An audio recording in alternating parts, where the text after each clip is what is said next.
Hi everyone, my name's Brenna Posey. I'm an employee here at NOCD. I also have OCD myself and have gone through NOCD therapy.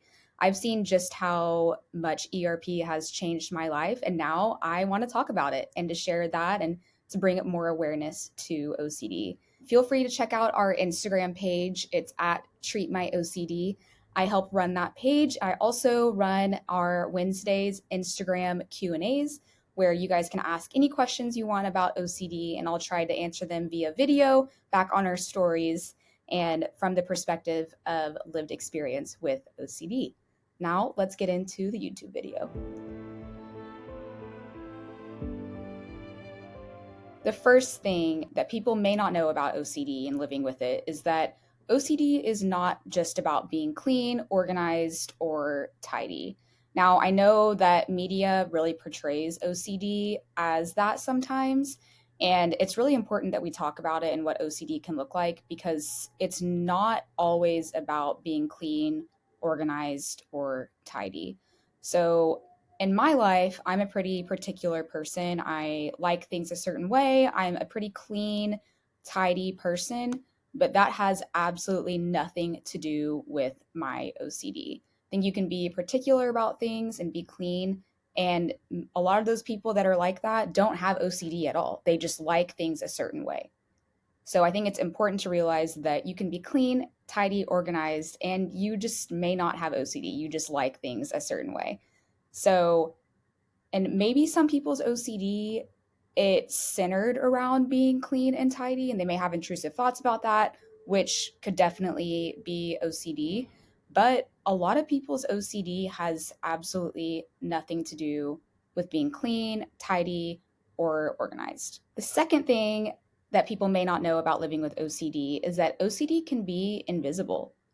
So, a lot of people, when they think of OCD, maybe their second thought about it, other than being clean and tidy, is that a lot of people's compulsions, they want to wash their hands or touch things a certain amount of times. And while that may be true for a lot of people with OCD also have obsessions and compulsions that people can't see. It's only in their brain. And I can speak to this firsthand because all of my OCD has actually been in my brain. So I've never felt the need to wash my hands. I've never had to check things. I've never had to touch things. All of my obsessions and compulsions were mental. So I've had multiple different themes in my life, and the obsessions have always been in my head. So an intrusive thought will pop in, and I don't like it. It sends that signal to my brain that something is wrong and we need to solve this right now. So cue the compulsions. And so mental compulsions can look like mentally reviewing. You can analyze your thoughts. You can avoid certain people or things. And the list goes on and on and on. Compulsions are anything that you do to get rid of or try to get rid of the anxiety that your obsessions, which can be intrusive thoughts, images, urges, sensations, feelings, you're trying to get rid of the anxiety that those bring on.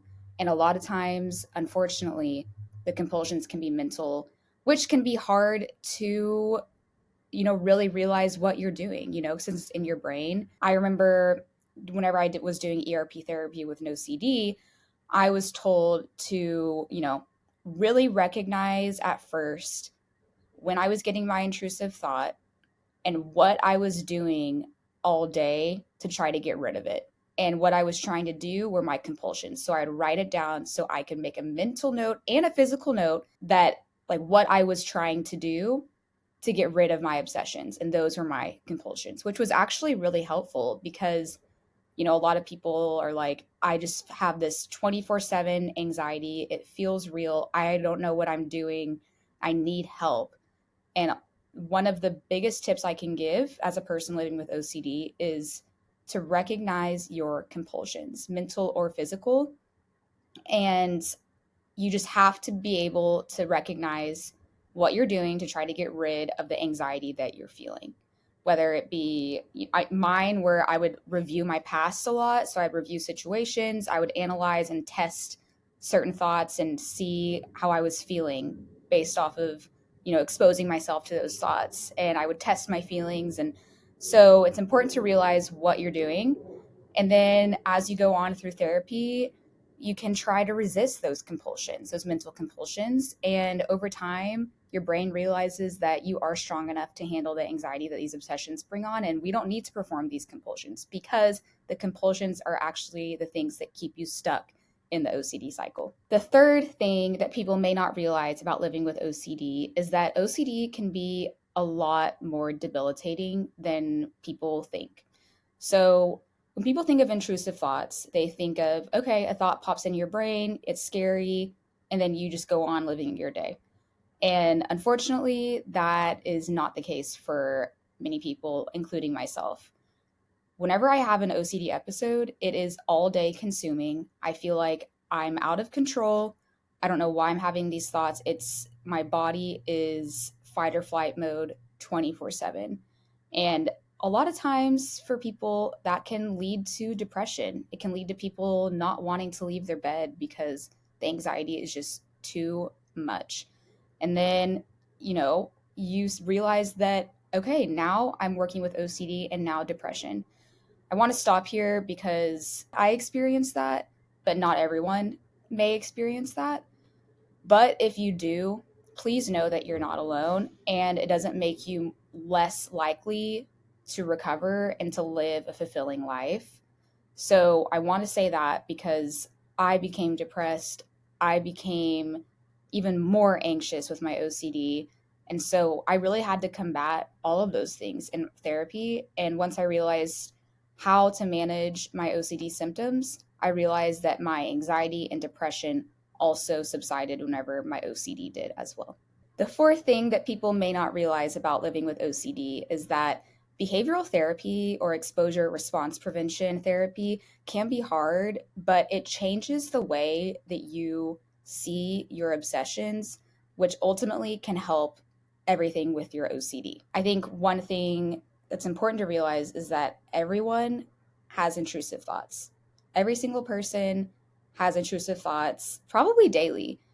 But people with OCD, our brains, there's something in our brain that says, why are we having this thought? We need to stop everything what we're doing and try to figure it out. Whereas people that don't have OCD, they have a weird thought and just their brain is like, whatever, I'll just move on, doesn't affect me. People with OCD, there's something in our brain that's saying, oh no, this is a threat. I need to get this out of my brain right now. And that can keep us stuck in the OCD cycle. Now, where behavioral therapy comes in is that it teaches us that, yes, we're having intrusive thoughts, we're having obsessions, whatever it may be, we're going to change how we react to it. So instead of trying to get rid of thoughts and get rid of our obsessions, we're actually just going to let them be there. Because what I've learned is that the best reaction to our obsessions is no reaction. Anytime that we, try to get rid of a thought, avoid, mentally review, oh, I'm having this thought, I need to go back and check my past memories and experiences and see if it lines up. Anything that we do to try and solve our obsessions, that is what is keeping us stuck. And that's sending a threat to our brain to keep us stuck in the cycle. Whereas if you let the thoughts and obsessions be present in our brain and say, I don't know what this means, our brain can be like, okay, we don't need to worry about it. Let's go on with our day. Now, it takes a lot of time and practice to get to this point because a lot of people's OCD latches on to the things that we value the most. So, for example, I've experienced relationship OCD, and my relationship means a lot to me. So, whenever I got intrusive thoughts about my relationship, it really scared me because it means a lot. I really value my relationship. So, of course, my brain thinks, oh no, I can't mess this up. We need to get rid of these thoughts right now because you value it so much. And that is how OCD can be sneaky and get you into that cycle. But it doesn't have to be that way forever. We can realize when we're performing compulsions and change our reaction to our obsessions, which can be really, really helpful for people with OCD. And the fifth thing that people may not realize about living with OCD is that support and community can go a long way in the OCD recovery journey. Now, Support for me looked like I was informing people what OCD can actually look like. Because a lot of people in my life, I've had OCD forever, they still don't understand what OCD is. And it's not their fault. It's the media's fault. It's all these misconceptions that really center around OCD. And I've informed my family and friends and close ones that that's not what OCD can look like. I'm having an episode right now, it's really bothering me, and here's what it looks like. And then, secondly, I'll inform people these are my compulsions. So, if I'm reassurance seeking, if I'm coming to you and being like, I'm asking these questions, or you notice me constant Googling or whatever it is, that is not good for my OCD. That ultimately is not good and will keep me stuck. And so I actually asked my loved ones if they recognize I'm performing any compulsions to kindly and respectfully be like, Brenna, this could be harming you in the long run. Let's try to sit with our anxiety and go on with your day. Letting people in can do more things than you may realize because people, your loved ones, want to be there for you. They just may not know how. So letting people in and telling them, I'm struggling. A lot of people, you'd be surprised at what they will do to help out. And community has been one of the biggest things in my OCD recovery journey because it is a journey. There are ups and downs, and I know that. And I may have episodes or intrusive thoughts or flare ups for the rest of my life. And I feel a lot more comfortable and confident knowing that my loved ones in my life can understand that and be there for me in the ways that I need them to that can help my OCD in the long run. If you're struggling with OCD right now, you're not alone.